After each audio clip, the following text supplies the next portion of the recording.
സുഖീനോ എനിക്ക് തീരെ സുഖല്ല. കാളച്ച വെള്ളം മേത്തേക്ക് ഒഴിച്ചിക്കേ ഒരിക്കൽ തടി അതുകൊണ്ട് തിരക്കടില്ല. എന്റെ വല്യപ്പാന്റെ ആരോഗ്യ വെച്ച് കിട്ടി 80-85 കാലഘട്ടം തുടങ്ങി എന്റെ കട്ടക്കാലം. എന്തായിരുന്നു വല്യപ്പി ഞാനും കൂടെ ബോംബെയിലെ ഔറാപാലത്തിന്റെ ചോട്ട് ചൂണ്ടലിട്ട് കൊണ്ട് ഞാൻ നിൽക്കാണ്. ഒരു ഒറ്റ കൊത്തല ഒരു മീൻ വന്നിട്ട് വല്യപ്പാനും കൊണ്ട് മീൻ അങ്ങോട്ട് പോവാ ഇങ്ങോട്ട് വരിക, അങ്ങോട്ട് പോവാ ഇങ്ങോട്ട് വരിക. ഞാൻ ആ ചൂണ്ടലിൽ വാങ്ങിയ ഒരു ഒറ്റ വലിയ ഏത് വലിയ മാട്ടിയെ കോട്ടോ മിനി കോട്ടോ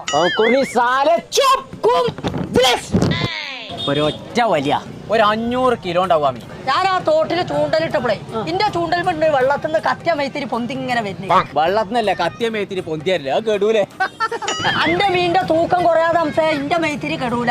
ഓനോട് പറഞ്ഞിട്ട് കാര്യമില്ല. അങ്ങനത്തെ ഒരു മീൻ പിന്നെ ഞാൻ കണ്ടിരിക്കണ എവിടെയെന്ന് വെച്ചാൽ നിലമ്പൂര് കോടതി പടിക്കണ്ട് യൂപ്പോറിയ എന്ന് പറഞ്ഞ ഒരു പരിപാടി നടക്കും. അതിന്റെ ഉള്ളിലുണ്ട് പിന്നെ അങ്ങനത്തെ മീനുകൾ. പച്ച നോണാണ് ആ പറയുന്നത്. പച്ച നോണ അതിനകത്ത് ഒറ്റ കുത്തൻ കുത്തിയാണല്ലോ. നിങ്ങൾക്ക് അങ്ങനെ ധൈര്യം ഉണ്ടെന്നുണ്ടെങ്കിൽ എന്റെ ഒപ്പം പോയി ഞാൻ കാണിച്ചു തരാലോ. ഉസ്മാൻ അങ്ങനെയാണെങ്കിൽ ഒന്ന് പോയേക്കാലോ.